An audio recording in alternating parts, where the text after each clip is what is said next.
Hola, ¿qué tal? Qué bueno que nos acompañan. En esta ocasión vamos a platicar con el doctor Diego Valadez, prestigiado investigador del Instituto de Investigaciones Jurídicas de la UNAM.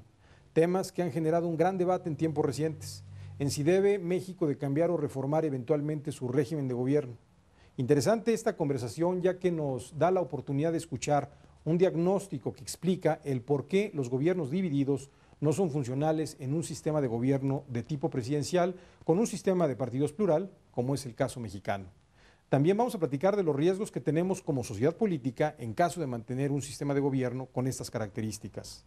Diego Valadez, quien ha propuesto previamente el gobierno de gabinete para México y ahora los gobiernos de coalición, nos sugiere la posibilidad de pensar en otras alternativas para que la democracia representativa, la pluralidad política representada en el Congreso y su relación con el presidente sean más eficientes en las tomas de decisión que redunden en el interés público. Sus ideas y observaciones nos dejan pensando si en realidad ya se agotó el sistema de gobierno de tipo presidencial y si se debe pasar a otro régimen o al menos se debe de reformar para parlamentarizar al sistema presidencial, tal como lo ha dicho. Sea como sea, el tema ha generado un debate que tiene que ver directamente con reformas a la Constitución y, claro, con la transición a la democracia. ¿Estamos listos para este cambio? ¿Realmente es la única alternativa de cambio institucional? ¿México debería de ser una república parlamentaria? De no cambiar en el corto plazo, ¿estaremos en riesgo de tener un país ingobernable? Los invito a que veamos la siguiente opinión.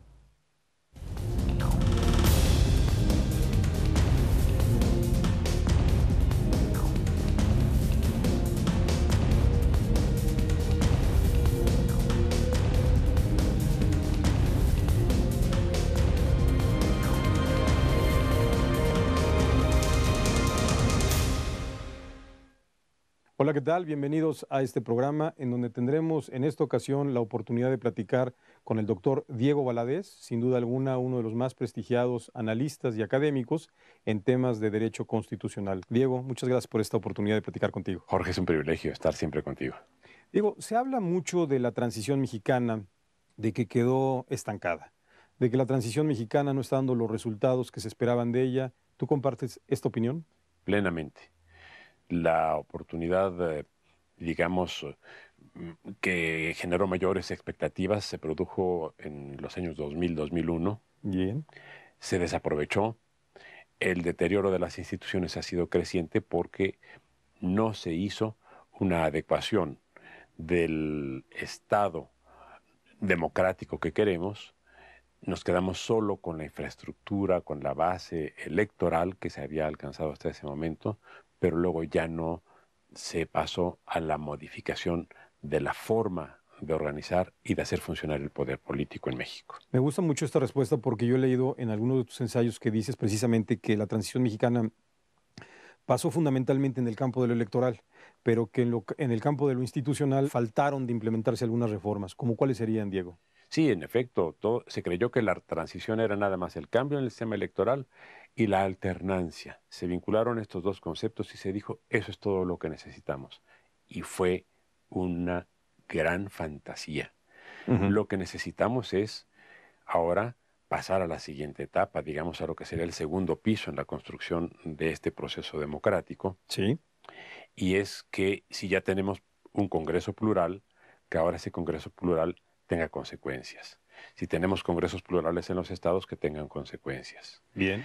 Que la concentración del poder en manos del presidente disminuya, Sí. sin que eso signifique que deje de haber un sistema presidencial. De acuerdo. Y, por otra parte, que no se replique en los estados el viejo sistema presidencial mexicano, porque ahora lo que tenemos es un neocaciquismo que también está afectando profundamente la estructura democrática de México. ¿Cuáles serían algunas de las reformas en el plano institucional que crees, Diego, que valdría la pena que implementar el sistema político mexicano?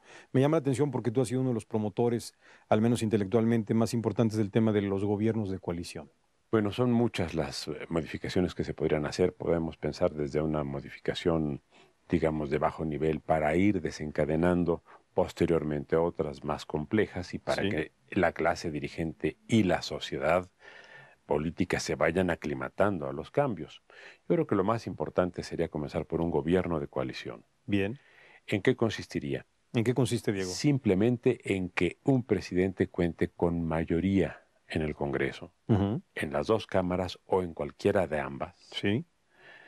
Creo que por la naturaleza de su cambio trienal, la más adecuada sería la Cámara de Diputados. De diputados, sí. Entonces, que el presidente construya una mayoría en la Cámara de Diputados a partir de un programa de gobierno que cuente con eso, con una mayoría. ¿Un programa que se pacta previamente? Un programa que se pacte. Tenemos además la ventaja de que las elecciones, por ejemplo, en julio. Este año van a ser en julio. Correcto. El presidente toma posesión en diciembre y el Congreso se instala en septiembre. Exacto. De manera que hay tiempo perfecto para que el presidente electo, a partir de la declaración, de la declaratoria que se haga por parte del tribunal en los primeros días de septiembre, sí, envíe una propuesta de programa de gobierno al Congreso y que se negocie con las fuerzas que el presidente considere. Bien. O sea, no hay más que dos opciones, Jorge, en este proceso que viene. Sí. O es un gobierno de centro-izquierda o es un gobierno de centro-derecha. Correcto. Y entonces el presidente tendría que ver con cuál o con cuáles de las fuerzas pacta un programa y, en segundo término, quiénes van a ser los ejecutores de ese programa. Serían dos cosas muy sencillas.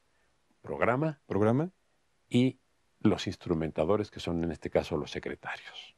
Esa sería la primera parte de un proceso de coalición. Dentro de este proceso de pacto y negociación, ¿los miembros del gabinete serían producto de una negociación, Diego, para su nominación? No producto de negociación por lo que respecta a las posiciones. O sea, no es cuestión de que te doy o me das. Es cuestión de que si en el programa los partidos que se vinculan para hacer mayoría, si es que esto, claro, si es que ningún partido tiene mayoría. Lo cual es muy probable. Si hay un partido que tenga mayoría, entonces ya no tenemos que hablar de gobierno de coalición. Pero coincidimos en que es muy probable. Digamos, esa es la tendencia que se apunta. Sin embargo, el modelo electoral está diseñado básicamente para que ya no tenga mayoría, de tal manera que va a ser algo muy recurrente. Va a ser muy recurrente. De acuerdo. Bueno, entonces, si se da eso, ¿cómo arma su mayoría en torno al programa el presidente? Exacto. Determinando cuál va a ser el énfasis que se le va a dar a la política fiscal, a la política de salud, a la política educativa, a la política de comunicaciones, a la política de transportes, a la política habitacional, etcétera. En general, la política pública. A la política pública. Bien. A partir de eso y de los apoyos que se consigan por parte de los partidos, se tienen que definir los mejores interlocutores entre el gobierno y el Congreso para darle confianza al Congreso en cuanto a que esos programas se van a cumplir. Y para que el Congreso pueda, de manera periódica, convocar a esos personajes, requerirles cuentas y acompañar la gestión de gobierno con información y con opinión. Bien. De manera que los integrantes de ese gabinete no corresponderían a una política posicional y patrimonialista, que esa es la vieja idea y visión del poder, que era simplemente cooptación. Totalmente. Esto ya es un acuerdo con personajes que se comprometen también ante el Congreso y, por supuesto, ante el presidente, que deben seguir siendo de la confianza del presidente y que el presidente los puede remover en cualquier momento.